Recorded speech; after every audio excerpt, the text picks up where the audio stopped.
Football's rulebook feels like it was handed down from on high, fixed, sacred, untouchable. It wasn't. Almost every modern rule you take for granted exists because of one specific moment that broke the game so badly they had to change it. A referee who invented the most famous symbol in sport because of a set of traffic lights. A World Cup so mind-numbingly boring that football had to be rescued from itself. And a goal that was clearly, obviously in, but didn't count, that finally dragged the sport, kicking and screaming, into the age of technology. And right now, in 2026, it's happening all over again. The rules are changing as we speak. This is the story of the ridiculous moments that forced football to rewrite its own laws. Let's start with the cards. Yellow card, red card, the most recognizable symbols in all of sport. A referee reaches into his pocket and a billion people instantly understand. But football played for 100 years without them. So where did they come from? From pure chaos.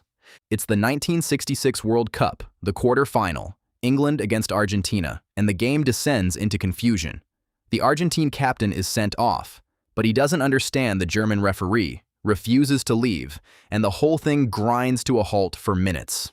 To make it worse, there were reports afterward that 2 England players had been cautioned during the game, but nobody was sure, because back then, a booking was just the referee scribbling in a notebook and saying something the player often couldn't even hear, especially across a language barrier.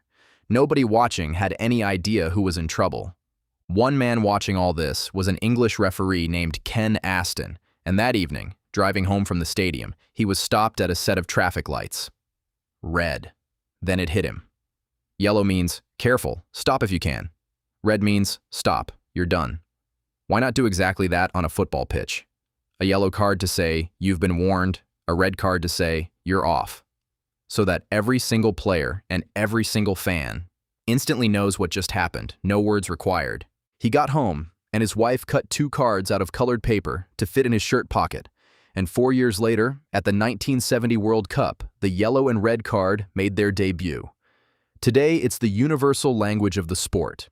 And it was invented at a red light by a man stuck in traffic. Now to a rule born from the opposite of chaos. Born from boredom. Rewind to the 1990 World Cup in Italy. On paper, a festival of football. In reality, it is to this day the lowest scoring World Cup in history. Barely 2 goals a game. And the reason was a loophole that teams had figured out and were abusing to death. Here's how it worked. Back then, a goalkeeper was allowed to pick up the ball with his hands even when his own teammate had passed it back to him. So if you were winning, or just didn't fancy attacking, you did this. Defender passes back to the keeper picks it up, holds it, bounces it, strolls around, waits, and eventually boots it away. Then, you do it again, and again. You could kill huge chunks of the game without the other team ever touching the ball. One game became the symbol of it. Ireland against Egypt, a 0-0 so relentlessly defensive, so full of back passes to the keeper that it's still talked about as one of the dullest matches ever played. The whole tournament felt like that, and football decided, enough. So in 1992, they brought in the back pass rule. From now on, a goalkeeper is not allowed to handle the ball when a teammate deliberately kicks it back to him. He has to play it with his feet, under pressure, like everyone else. And that one change quietly reinvented the sport. Goalkeepers, overnight, had to actually be good with the ball at their feet. The slow, safe, kill-the-clock back pass was dead. Modern football, where keepers pass out from the back and start attacks, exists because one World Cup got so boring they had to ban a cheat code. Which brings us to football's longest, most stubborn fight of all. Technology.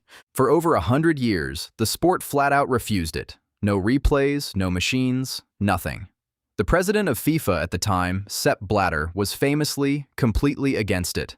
Football was a human game, human errors and all, end of discussion. And then came the moment that broke him. The 2010 World Cup. England against Germany. England are losing 2-1 and chasing the game when Frank Lampard hits a shot that smacks off the underside of the crossbar, bounces down a clear foot behind the goal line, a goal by any definition, and spins back out onto the pitch. Everyone watching on television can see it is in. The one group of people who couldn't? The referee and his assistant. No goal given. England don't draw level. They go on to lose 4-1. It was so blatant, replayed on every screen on the planet, that it became impossible to defend. And the year before, there'd been another one, a Thierry Henry handball that had knocked the Republic of Ireland out of qualifying, with the whole world watching the replay. The pressure had been building, and the ghost goal was the final straw. Even Blatter, the great opponent of technology, publicly changed his mind. Goal line technology arrived at the 2014 World Cup, a system that tells the referee instantly whether the whole ball crossed the line. And then came the big one, VAR, the video assistant referee at the 2018 World Cup. Love it or hate it. The entire video review era of football traces back to one ball, bouncing a foot over a line that nobody in charge could see. So here's the pattern. The cards, the back pass rule, goal line technology, VAR, none of them were planned. Each one is a scar. Each one exists because something went so wrong, so publicly, that the game had no choice but to change. And it is still happening, right now, at this very World Cup. Because for 2026, football is rewriting the rules again, and it's all aimed at the same enemy, time wasting. Take too long over a throw-in or a goal kick, and the referee now starts a 5-second visual countdown. Run it down, and you lose the ball, or hand the other team a corner. Get substituted, and you've got 10 seconds to get off the pitch. VAR is being handed new powers. Second yellow cards, mistaken identity, even some corner kicks. And referees are about to start wearing body cameras, putting you right in the middle of the action. Every single one of these is football, once again, trying to fix a flaw that some moment exposed. So the next time someone tells you the rules of football are sacred, remember, they're not. The rulebook is a map of every disaster, every loophole, every embarrassing afternoon the sport has ever had.